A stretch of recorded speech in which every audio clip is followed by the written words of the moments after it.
Everyone knows the Great Wall of China, but nobody talks about the 4 billion bricks.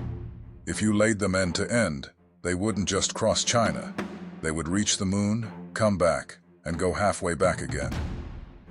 A single Ming brick weighs 33 pounds. That's 132 billion pounds of masonry.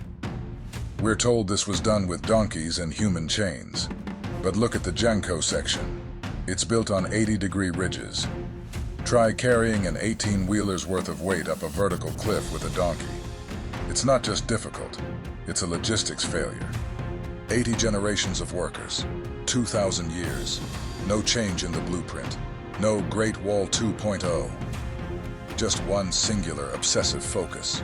Who or what was keeping that file open for 20 centuries? And for what? To fire 4 billion bricks, you need heat, thousands of degrees. To get that heat, you need fuel. To fire this many bricks, you would have to deforest nearly half of northern China. Where are the massive ash deposits? Where are the empty forests in the fossil record? We find kilns in places where no wood grows. How are they fueled? Some fringe researchers suggest the bricks weren't fired at all, but printed or chemically cured, a technology we don't attribute to the Ming dynasty. Tactically, the wall is a nightmare. It's too long to defend. One guard every 70 feet isn't a defense, it's a target. So, why build it? To understand the scale, look at North America. Imagine we wanted to build a wall from Seattle to Maine to keep out a hostile force from the north. We're talking about building across the Rockies, through the Great Plains, and over the Appalachians. Even with modern cranes, GPS leveling, and power tools, a project that massive would take hundreds of years.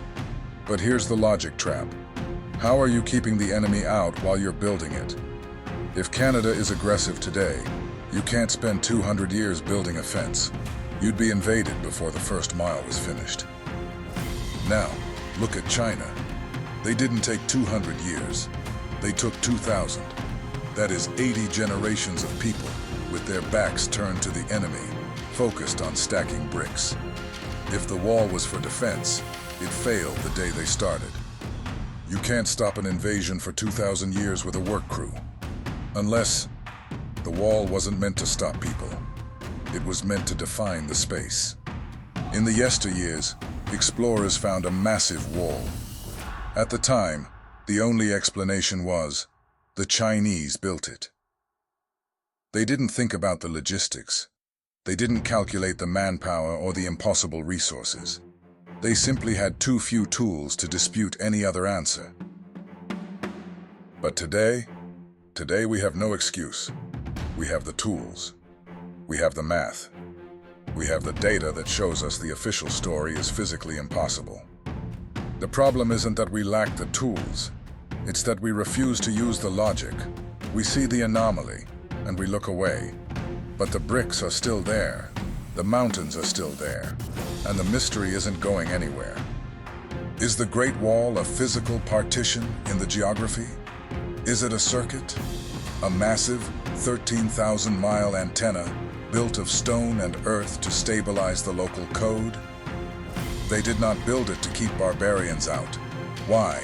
Because it took 2,000 years to complete.